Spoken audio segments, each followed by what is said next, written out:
Hello, everyone, and welcome to English Pod. My name is Marco. My name is Catherine, and today we're talking a little bit about going to sleep or not being able to sleep. That's right. We are having some sleeping problems, and we're actually going to check out a couple of words related to this topic right now on Vocabulary Preview. Vocabulary Preview.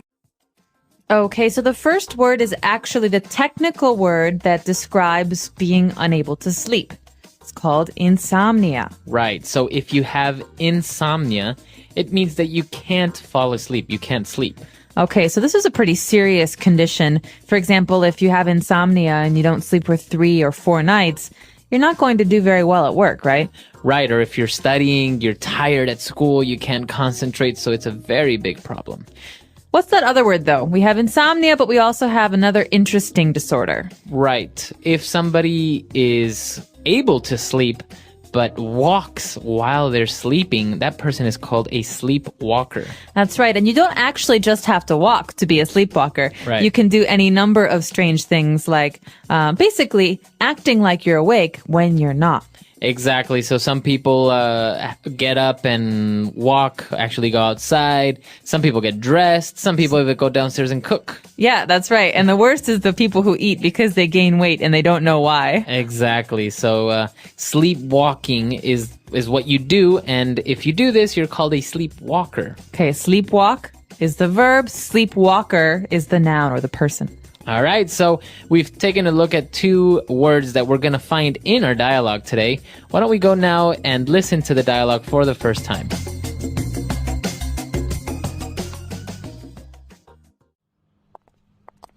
Alex, what's up with you? You look dreadful. Hey, Jill. I don't know. I've been having trouble sleeping these past few weeks. I usually lie in bed for hours trying to get to sleep. I've tried stretching and different breathing techniques before going to bed. I've tried eating and not eating different foods. I've even tried counting sheep. And then, when I finally get to sleep, I have these really disturbing nightmares. So I usually wake up in a panic and more tired than before I went to sleep. Wow. Maybe you should get that checked out. Maybe you're stressed? Just take some sedatives. Works for me. Every so often, having some melatonin on hand helps me when I have trouble sleeping. It works on all kinds of sleeping disorders. It's the stuff pilots use to regulate their sleeping patterns. I heard of that. But does that apply to Alex's situation? Yeah, sure. Why not? Sounds like he only has transient insomnia since it's a recent thing, so taking melatonin should do the trick. But shouldn't he be looking into why it's been happening? Well, aren't you the little psychologist? Our buddy's having trouble sleeping. It's easy and curable. It's not something freakish like if he was a sleepwalker. Well, there's that too.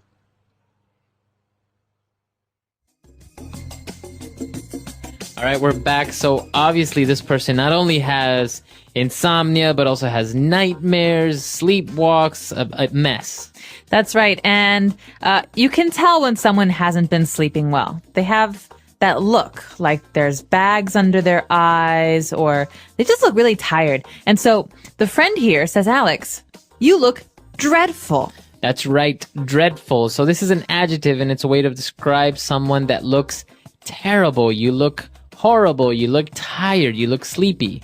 That's right. So this is not a compliment. This is something that you say when you're worried about someone. So for example, if someone's really, really tired, you say, you look dreadful. Or if someone is wearing very dirty clothes, they don't look like they went home yesterday, you say, oh, what's wrong? You look dreadful. Right. I think you can also use it to describe objects or maybe food, right? Mm-hmm. This lasagna is dreadful. It means it's very bad. Right. And you don't want to say that to the person who cooked it, of course. Exactly. All right. So the person, obviously, because is suffering from insomnia, looks dreadful. And he was explaining what he does to try to fall asleep. For example, counting sheep, stretching, and he also said that he tried different breathing techniques. Okay, so basically a technique is an approach to something, a kind of method. Mm-hmm. But in this case, we're talking about breathing techniques. So for some people, one breathing technique is breathing in through your nose and breathing out through your mouth. like that. So that's one kind of technique. So a technique, as you say, is a way of doing something. Yes. So breathing techniques are different ways of breathing. So maybe you will relax, so maybe you'll fall asleep, things like this. Exactly. It's one of those things that you might learn about in a yoga class, for example. Just different breathing techniques. Right, and you can combine techniques with other words as well, adding the ing. For example, you have walking techniques, maybe to put less stress on your knees, or running techniques, swimming techniques. I think there's a technique for almost everything. Just about anything you can do, there's a technique for it, I Right. think. Yeah, for sure. All right. And well, moving on, he was talking about his nightmares, and he described his nightmares as disturbing. He has disturbing nightmares. Okay, well, I think this is an important word to cover here, Marco, because we've heard the verb to disturb before. Like, I'm sorry to disturb you. It means I'm sorry to bother you. But disturbing is an adjective. It describes something that makes me very uncomfortable, right? Right. So, for example, a lot of times in the news, we see very disturbing images, car accidents or fires or bombs. And what's disturbing is when you see human beings who have been hurt. So, images that make you really uncomfortable or sad, these are disturbing. Exactly. So disturbing nightmares are nightmares that are not very pleasant. They make him scared maybe or uncomfortable. Right. Like a dream, for example, where your parents die. It's pretty disturbing. Exactly. All right. And well, one of his friends recommended, you know what?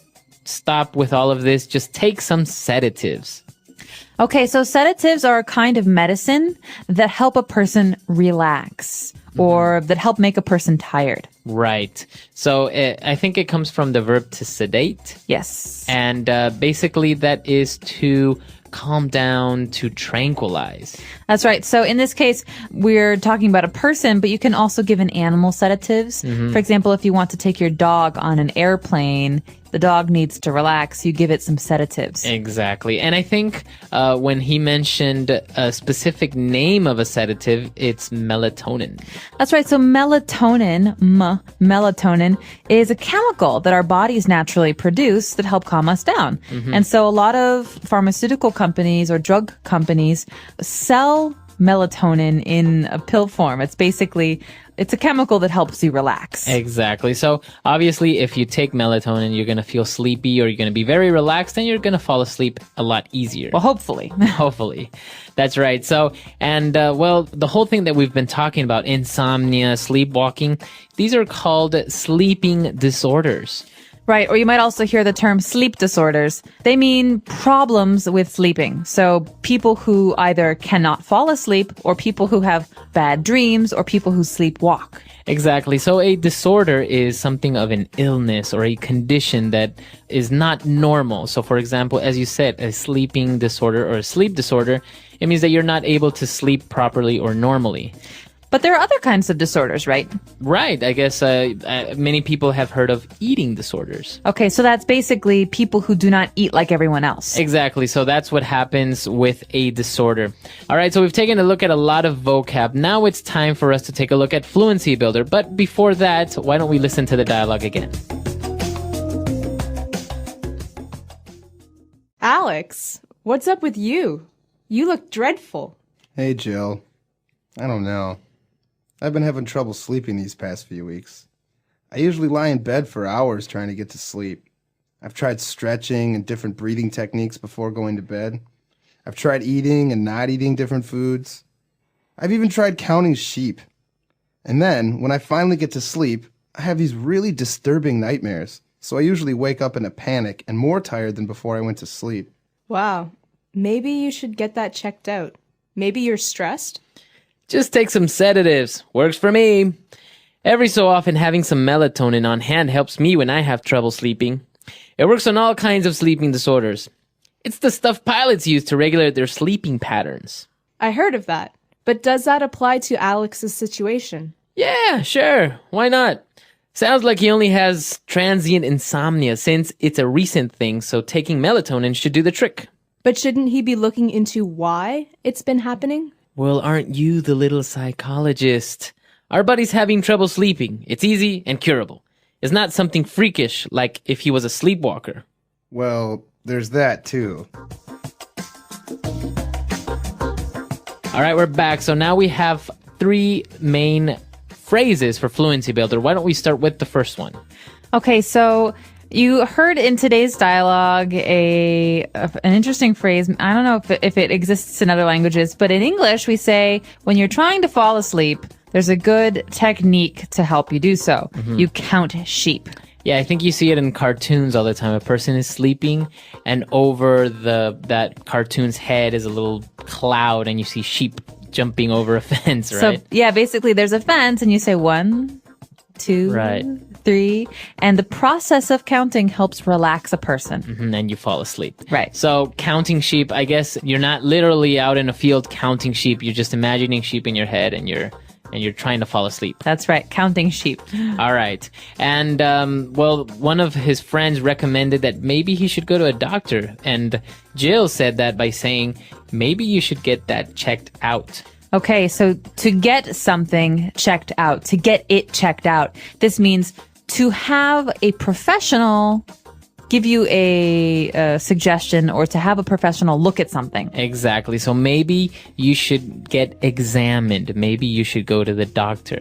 This isn't just about disorders, right? I mean, what if I have a sore tooth? I could say this. Right. So if you have a toothache, I would recommend, maybe you should get that checked out by my dentist. Right. Or maybe if you have a bad rash, you know, your skin is very red. I say, Marco, I think you should get that checked out by a doctor. Exactly. So to get something checked, to get something examined by a doctor or a professional. All right. And the last phrase that we have for you. So the last phrase we have today comes from a suggestion at the end. The friend suggests taking melatonin. And he says, listen, taking melatonin should do the trick.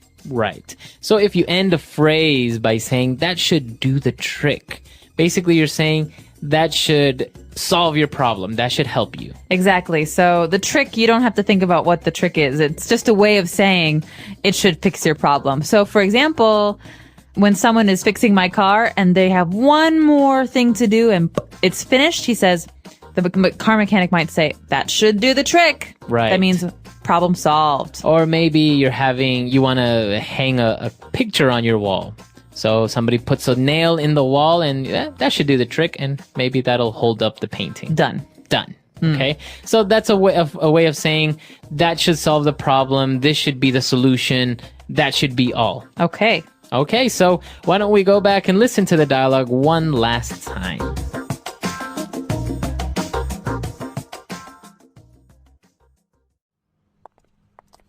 Alex, what's up with you? You look dreadful. Hey, Jill. I don't know. I've been having trouble sleeping these past few weeks. I usually lie in bed for hours trying to get to sleep. I've tried stretching and different breathing techniques before going to bed. I've tried eating and not eating different foods. I've even tried counting sheep. And then, when I finally get to sleep, I have these really disturbing nightmares. So I usually wake up in a panic and more tired than before I went to sleep. Wow. Maybe you should get that checked out. Maybe you're stressed? Just take some sedatives. Works for me. Every so often, having some melatonin on hand helps me when I have trouble sleeping. It works on all kinds of sleeping disorders. It's the stuff pilots use to regulate their sleeping patterns. I heard of that. But does that apply to Alex's situation? Yeah, sure. Why not? Sounds like he only has transient insomnia since it's a recent thing, so taking melatonin should do the trick. But shouldn't he be looking into why it's been happening? Well, aren't you the little psychologist? Our buddy's having trouble sleeping. It's easy and curable. It's not something freakish like if he was a sleepwalker. Well, there's that too.